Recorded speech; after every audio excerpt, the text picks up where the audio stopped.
what we've currently got sort of works. If you're happy with sort of working, then fine, we can stick with what we've got. It seems to me that it's been expanding enormously since my father. He said the loss of freedom and liberty in this country in his lifetime has been absolutely astounding. Living a good life is all about having choices. So it's all about being able to make your own choices for what is best for you. Well, what I'm for choice. People should be allowed to live voluntarily and to make their own decisions and take personal responsibility. But for some reason, the government says you're not allowed to do that.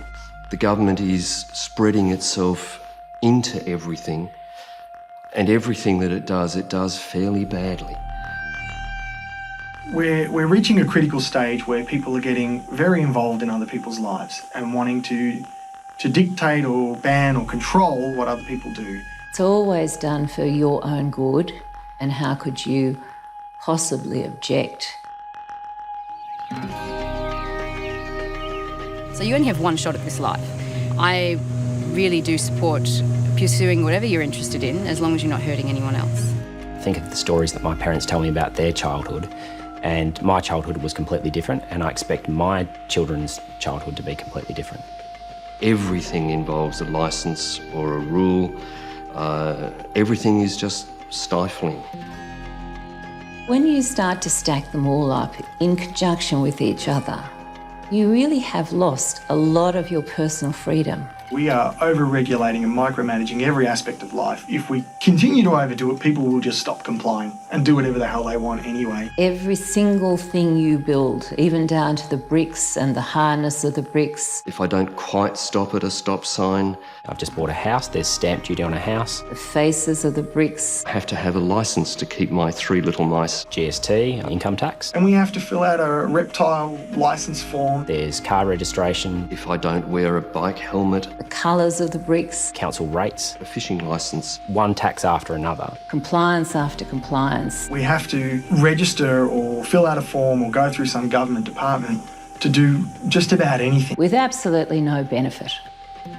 Regulation for regulation's sake. Every hour, every day, I'm breaking some stupid law. And not deliberately, just because there's that many we don't even know they're there, you know. Things weren't always this heavily governed. I'm to the stage now, I suppose, where I'm becoming more and more of a libertarian, where I feel that governments only should be involved in what's necessary. Libertarianism really does support everyone being able to have their own view. The government can be smaller, do a lot more good, and just leave us alone. Reduce all of these red tape laws that they have. Well, I just feel that red tape actually does strangle people's choices, so it reduces their quality of life. I'm saying stop the spending, stop the taxing. All this red tape, all this bureaucracy and these forms that we have to fill out and this endless micromanagement is just making us more frustrated. I think without red tape we would function just as well, but we would be much more efficient, we would be wealthier, we would have more time. The way they govern, it's a red tape government. That's what it is. It's no longer just providing the bare bones and the structures to allow other people to govern their own lives. It's really important that people should be allowed to pursue whatever it is that makes them happy. I think if we embrace the libertarian philosophy more, we would live happier and more fulfilled lives. I'm happy to do that.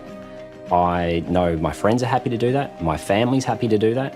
But for some reason, the government says you're not allowed to do that. We must interfere. We must add layers of tax. We must add regulation. We must add red tape. If they want to win our vote, the best way to do it is to promise to leave us alone.